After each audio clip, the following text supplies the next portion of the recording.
This is Kira Matheson with the Blueprint News Network. On October 17, 2019, athlete and motivational speaker Eddie Slowakowski visited Downers Grove South for the Red Ribbon Week Assembly.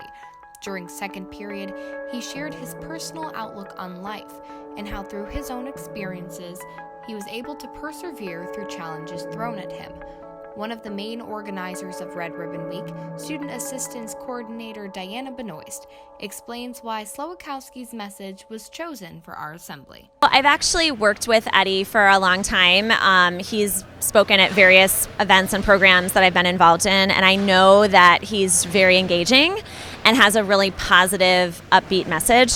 So I wanted to bring someone for Red Ribbon Week this year who is really going to energize students and help them feel good about themselves and really empower them to kind of make changes in their own life, but also make changes and make a difference for others.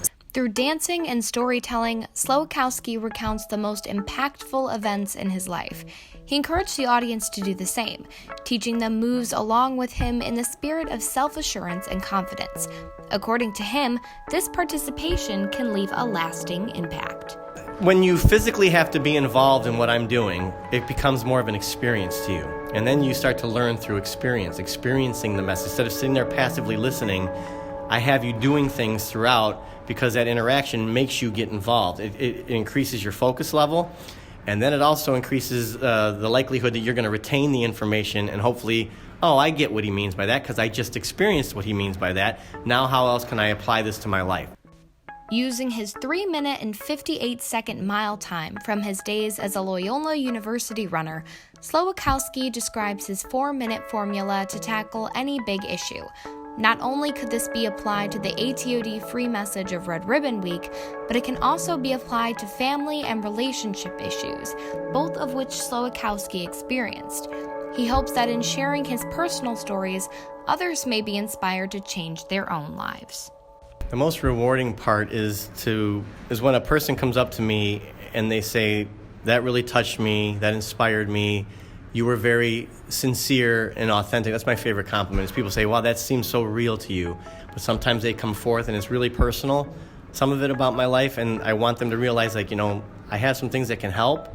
I don't have all the answers, but some things that can help you. And when a person comes up and says, that helped me today, that's the most rewarding part. Slowakowski's message differs from the traditional Red Ribbon Week speaker in the fact that he was not discussing drug and alcohol abuse. Though this may have caused confusion and prompted a number of questions from the student body, Benoist explains how this year's lesson is geared more towards overall health.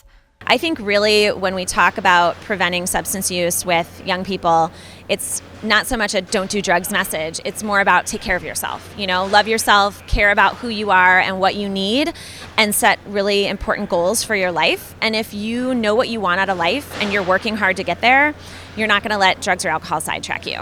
A firm believer in this message, Slowakowski's goal was for high schoolers to understand that if they hit a rough patch in life, be it drug-related or not, there will always be people around to support them.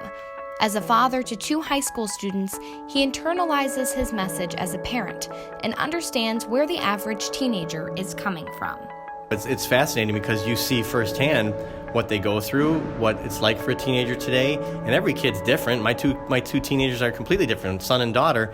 Personalities are different, what drives them is different, and so much of our culture has been about, am I being liked? Do people notice me?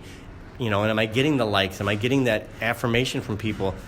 And so people are looking outside of themselves far too often for satisfaction and happiness and joy, when really they got to be focusing on inside. But it's a different world now, so it's hard to navigate. Through the power of dance, compassion, and anecdotals, Eddie Slowakowski taught the DGS student body that there's no shame in being in a rough patch. With a proper support system and choices that benefit emotional health, anyone can overcome adversity. Believing in what you can accomplish is the first step to the rest of your life.